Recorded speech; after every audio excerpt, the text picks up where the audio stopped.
Assalamualaikum warahmatullahi wabarakatuh. Bertemu lagi di video kali ini tentang pelajaran akidah akhlak bab indahnya kalimah thayyibah. Welcome back my students. Semoga kalian selalu dalam keadaan sehat dan selalu bersyukur. Oke, hari ini kita mulai dengan melihat peta konsepnya. Jadi kalimah thayyibah yang akan kita pelajari itu yang pertama ada subhanallah, yang kedua ada masya Allah, dan yang ketiga ada Allahu Akbar. Ketiga kalimah thayyibah ini akan kita kupas isinya mengenai pengertian, waktu mengucapkannya, dan hikmah mengucapkannya. Nah, materi tadi akan kita bahas dalam 2 sesi. Untuk pertemuan pertama kita akan membahas tentang kalimah thayyibah yang subhanallah dan yang masya Allah saja. Sebenarnya apa sih yang dimaksud dengan kalimah thayyibah? Di situ ada kata thayyib yang artinya adalah baik. Jadi kalimah thayyibah merupakan suatu ucapan yang baik, sopan, dan mengandung perbuatan-perbuatan yang ma'ruf. Jadi kita kalau melafalkan kalimah thayyibah, baik itu subhanallah, masya Allah, atau Allahu Akbar, atau yang lainnya, itu juga akan mendatangkan pahala bagi kita si pengucapnya. Masya Allah. Baik, kita mulai dengan pengertian subhanallah. Anak-anak, kira-kira ada yang tahu enggak tentang pengertian dari kalimat subhanallah? Ya, kalimat subhanallah mempunyai arti maha suci Allah. Secara bahasa, ungkapan subhanallah berarti kita sedang mensucikan atau mengagungkan Allah dari sifat-sifat yang tidak layak bagi Allah Subhanahu wa Ta'ala. Jadi, ketika ada seseorang yang menyaksikan atau mendengarkan sesuatu yang tidak sesuai dengan keagungan Allah, maka kita dianjurkan untuk mengucapkan kalimat subhanallah. Bisa? Sesuai dengan pengertian tadi, kira-kira kapan saja kita harus mengungkapkan kalimat thayyibah subhanallah? Ada yang tahu anak-anakku? Nah, yang pertama adalah ketika kita sedang merasa keheranan. Keheranan dengan apa? Keheranan terhadap suatu sikap. Jadi ketika ada sikap yang terlalu kaku, terlalu bodoh, atau terlalu aneh, kita mengucapkan subhanallah.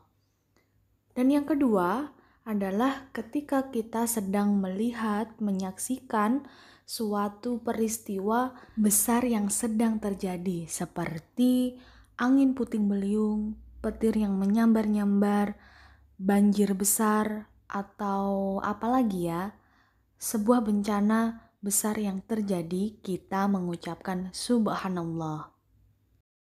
Mengetahui pengertian sudah, mengetahui waktu pengucapan juga sudah. Sekarang kita juga harus mengetahui tentang hikmah dari mengucapkan kalimat subhanallah. Nah, kira-kira hikmah apa saja yang kita dapatkan dengan mengucapkan kalimat subhanallah? Hikmah yang pertama, tentunya kita mendapatkan pahala dari Allah Subhanahu wa Ta'ala. Yang kedua, membuat kita semakin dekat dengan Allah. Dan yang ketiga, dengan mengucapkan kalimat subhanallah merupakan kalimat yang dicintai Allah sehingga bisa mempertebal keimanan kita. Kita sampai pada pembahasan kalimat thayyibah yang kedua, yaitu kalimat masya Allah. Arti dari kalimat masya Allah adalah Allah Subhanahu wa Ta'ala telah berkehendak akan sesuatu hal. Nah, selanjutnya adalah waktu mengucapkan masya Allah. Kira-kira kapan saja? Nah, ketika kita sedang melihat bangunan yang indah dan megah, kita mengucap masya Allah. Ketika kita sedang melihat kebun yang berbuah atau taman yang berbunga, kita mengucapkan masya Allah. Dan kita sedang melihat atau menyaksikan seseorang yang sedang berprestasi, mendapatkan kejuaraan, kita juga mengucapkan masya Allah. Selanjutnya adalah hikmah mengucapkan kalimat masya Allah. Kira-kira hikmahnya apa saja? Nah, kalimat Masya Allah diungkapkan untuk menunjukkan kekaguman seseorang atas suatu hal. Dan tak lupa mengucapkan Masya Allah merupakan suatu bentuk pengingat bahwa semua pencapaian yang kita dapatkan itu bisa terjadi karena kehendak Allah Subhanahu wa Ta'ala. Sampai sini kalian sudah mengerti dan tahu kapan harus mengucapkan kalimat Masya Allah atau Subhanallah. Ingat, jangan sampai tertukar. Jadi pahami intinya, pahami pengertiannya. Kalau Masya Allah itu kamu katakan apabila kamu sedang mendengar, melihat suatu keindahan, suatu kemegahan atau sesuatu yang sangat menakjubkan, maka ucapkan Masya Allah. Sedangkan kalimat Subhanallah kalian ucapkan ketika kalian sedang mendengar atau melihat sesuatu yang tidak sesuai dengan sifat-sifat dan keagungan Allah, maka ucapkan Subhanallah. Sesuai dengan penjelasan di awal bahwa kita bagi menjadi 2 pertemuan. Nah, sekarang kita sampai pada pertemuan kedua, yaitu membahas tentang kalimat thayyibah Allahu Akbar. Selanjutnya adalah tentang pengertian. Allahu Akbar disebut juga sebagai kalimat takbir, yang artinya Allah Maha Besar. Selanjutnya adalah waktu mengucapkan Allahu Akbar. Allahu Akbar kita ucapkan dalam keseharian kita itu sangat banyak sekali. Di antaranya ketika sedang azan, iqomah, sedang mengerjakan sholat, dan zikir setelah selesai mengerjakan sholat 5 waktu. Kalimat takbir juga dilakukan atau dikumandangkan ketika pada malam takbiran. Selanjutnya adalah hikmah mengucapkan Allahu Akbar. Hikmahnya yaitu dengan kita mengucapkan kalimat Allahu Akbar berarti menjadikan kita selalu ingat kepada Allah Subhanahu wa Ta'ala dan terhindar dari sifat-sifat yang sombong. Kok bisa?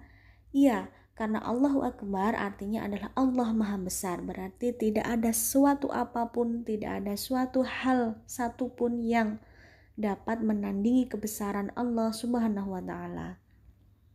Ketiga kalimat thayyibah sudah kita pelajari, sudah saya terangkan. Nah, untuk selanjutnya adalah coba baca lagi, dengarkan lagi, fahami lagi mengenai 3 kalimat thayyibah yang kita bahas tadi. Mari kita uji dengan gambar. Di situ sudah terdapat 3 gambar yang di dalamnya menggambarkan suatu peristiwa-peristiwa dan apa yang harus kita ucapkan sesuai dengan peristiwa yang ada di gambar. Nah, untuk gambar yang pertama itu ada gambar yang menunjukkan petir-petir yang sedang menyambar. Kira-kira kalimat thayyibah apa yang harus kita ucapkan? Ya, betul, yaitu kita harus mengucapkan Subhanallah. Untuk gambar yang kedua yaitu sedang terdapat hamparan bunga yang luas. Dengan keadaan yang seperti itu, kalimat thayyibah yang kita ucapkan adalah ya, Masya Allah. Selanjutnya adalah gambar yang ketiga menunjukkan seorang anak sedang melakukan sholat. Pada gerakan apa itu? Ya, jadi kalimat Allahu Akbar itu diucapkan setiap pergantian pergerakan sholat, kecuali pada gerakan i'tidal. Mari kita coba dengan mengerjakan kuis pertemuan pertama dan pertemuan kedua. Sampai di mana pemahaman kalian tentang materi ini? Selanjutnya adalah activity time. Jadi setelah kalian mengerti dan memahami makna dari kalimat thayyibah Subhanallah, Masya Allah, dan Allahu Akbar, maka lakukan dan biasakan mengucap kalimat thayyibah tersebut dalam keseharianmu.